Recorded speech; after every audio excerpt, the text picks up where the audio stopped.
Hello everyone, welcome back to YouTube channel. दोस्तों, आज हम इस वीडियो में जानेंगे कि 2023 में गंगा दशहरा कब है और घर पर सरल तरीके से गंगा दशहरा की पूजा कैसे करनी चाहिए। तो दोस्तों, गंगा दशहरा के दिन सफ़ेद कपड़ा बिछाना चाहिए पटके के ऊपर, क्योंकि गंगा जी और शिव जी की पूजा करी जाती है उस दिन। गंगा जी को भी सफ़ेद रंग ही प्रिय होती है, शिव जी को भी सफ़ेद रंग प्रिय होती है, तो सफ़ेद रंग के कपड़ा बिछा करके पूजा करनी चाहिए। आप लाल पीला भी बिछा सकते हैं। उसके बाद दोस्तों, कलश की भी स्थापना करके पूजा करनी चाहिए। कलश में अक्षत, सुपारी, हल्दी, सिक्का डाल करके कलश की स्थापना करनी चाहिए। अशोक के पत्ते, पान के पत्ते या फिर आम के पत्ते लगाने चाहिए। मैं यहाँ पर अशोक के पत्ते लगा रही हूँ। पत्तों के ऊपर कुमकुम हल्दी लगा करके उसके ऊपर दिया लगा सकते हैं या फिर फल भी रख सकते हैं। दोस्तों, शास्त्रों के अनुसार कहा जाता है कि गंगा दशहरा के दिन ही गंगा जी पृथ्वी पर अवतरित हुई थी। दोस्तों, जो कोई भी गंगा दशहरा के दिन गंगा जी की पूजा करता है उसके 10 तरह के पाप नष्ट हो जाते हैं। तो दोस्तों, गंगा दशहरा के दिन गंगा जी के किनारे जाकर के पूजा करनी चाहिए। लेकिन गंगा जी नहीं जा सकते हैं गंगा जी की पूजा करने, तो घर पर भी आप सरल तरीके से गंगा जी की पूजा कर सकते हैं। दोस्तों, गंगा जी की पूजा करने के लिए शिव जी की फोटो रख सकते हैं या शिवलिंग है तो शिवलिंग भी रख सकते हैं। उसके बाद सर्वप्रथम पूजनीय देवता जो गणेश जी कहलाते हैं उनकी स्थापना करनी चाहिए। गणेश जी की फोटो, मूर्ति या फिर सुपारी या फिर मिट्टी के गणेश भगवान या फिर गोबर के भी गणेश भगवान बना करके पूजा कर सकते हैं। पूजा में सबसे दीपक जलाए जाते हैं, तो दीपक जला लेंगे। दीपक के नीचे चावल मैंने रखे हैं। चावल रखने के बाद उसके ऊपर दीपक लगा करके और दिया जलाने चाहिए। उसके बाद सर्वप्रथम गणेश जी को स्नान कराना चाहिए। गणेश जी को स्नान कराने के बाद लाल कुमकुम, हल्दी, अक्षत, सिंदूर, पुष्प इत्यादि से गणेश भगवान जी की पूजन करनी चाहिए, क्योंकि गणेश भगवान सर्वप्रथम पूजनीय माने जाते हैं। दुबला घास हो तो दुबला घास भी 5, 7, 11, 21 की संख्या में दुबला घास भी चढ़ाने चाहिए, जो गणेश जी को अति प्रिय होती है। तो दुबला घास चढ़ाने पर गणेश जी की पूजा संपन्न हो गई। उसके बाद शिव जी, माता पार्वती और गणेश जी को स्नान कराने चाहिए।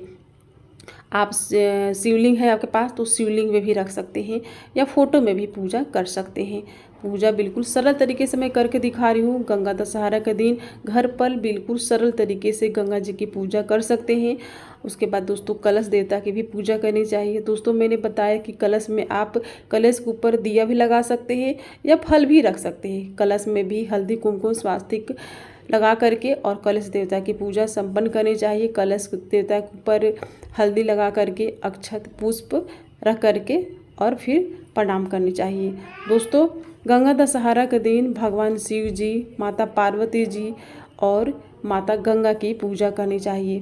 दोस्तों, गंगा दशहरा के दिन घर में गंगा जी की पूजा करने से घर की नकारात्मक ऊर्जा निकल करके बाहर चली जाती है और 7 पीढ़ी तर जाती है और मनुष्य के 10 तरह के पाप नष्ट हो जाते हैं। तो दोस्तों, शिव जी को वस्त्र रूपी कलावा देने चाहिए और पुष्प चढ़ाने चाहिए। इस दिन शिव जी को सफ़ेद पुष्प जरूर चढ़ाने चाहिए और गंगा माता को भी सफ़ेद पुष्प चढ़ाने चाहिए। अगर मिल जाते हैं तो सफ़ेद चढ़ाइएगा, वरना लाल पीला भी चढ़ा सकते हैं। उसके बाद दोस्तों, हम जैसे कि घर में पूजा करें गंगा जी की, तो बर्तन में कोई भी बड़ा सा आपको एक बर्तन ले लेना है और उसमें ना गंगा जी का आवाहन करेंगे। तो उस बर्तन में स्वास्तिक बना लेंगे और अपने हाथ में अक्षत पुष्प लेकर के गंगा जी का आवाहन करेंगे। उसके बाद इसमें गंगा जल मिश्रित जल डालेंगे। उसके बाद दोस्तों, जैसे कि गंगा जी की पूजा बर्तन में हम कर रहे हैं तो उसी बर्तन में हम हल्दी कुमकुम का टिक्का लगा देंगे। उसके बाद दोस्तों, गंगा जी की पूजा करने के लिए जैसे कि कुमकुम, हल्दी से गंगा जी की पूजा करी जाती है, तो पानी में ही हल्दी और कुमकुम को हम डाल देंगे। उसके बाद अक्षत भी डालने चाहिए और पुष्प भी डालने चाहिए। तो जैसा कि मैंने बताया कि सफ़ेद पुष्प मिल जाते हैं तो सफ़ेद चढ़ाने चाहिए गंगा जी को, वरना लाल और पीला भी चढ़ा सकते हैं। और दोस्तों, शास्त्रों के अनुसार कहा जाता है कि गंगा दशहरा के दिन 10 चीज़ों का भोग लगाने चाहिए। तो 10 तरह के चीज़ों का भोग में आप कुछ भी रख सकते हैं। ड्राई फ्रूट्स रख सकते हैं, सीजन के फल रख सकते हैं या 10 तरह के रख सकते हैं, या एक ही चीज़ हो लेकिन 10 हो, 10 की संख्या में हो। तो इस तरह से आप भोग लगा सकते हैं। ड्राई फ्रूट्स का भी भोग लगा सकते हैं और जिस बर्तन में गंगा जी का आवाहन करते हैं उस बर्तन में भी थोड़े से मिष्ठान या जो फल हो, कुछ भी हो, थोड़े से गंगा माता के नाम से डालने चाहिए। चाहिए, बाकी भोग आप साइड में रख सकते हैं। तो इस तरह से 10 चीज़ों का भोग जरूर लगाने चाहिए गंगा दशहरा के दिन।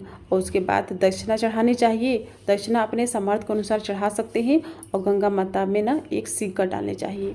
उसके बाद दोस्तों धूप दिखाने चाहिए। धूप और दीप दिखाने के बाद पूजा संपन्न हो जाती है। दोस्तों कहा जाता है कि गंगा दशहरा के दिन माता गंगा जी धरती पर अवतरित हुई थी, यानी कि गंगा दशहरा के दिन ही माता गंगा जी का जन्म हुआ था, ऐसा मान लेते हैं, क्योंकि इसी दिन गंगा माता धरती पर आई थी। उसके बाद दोस्तों आज के दिन 10 दियों का दान किया जाता है।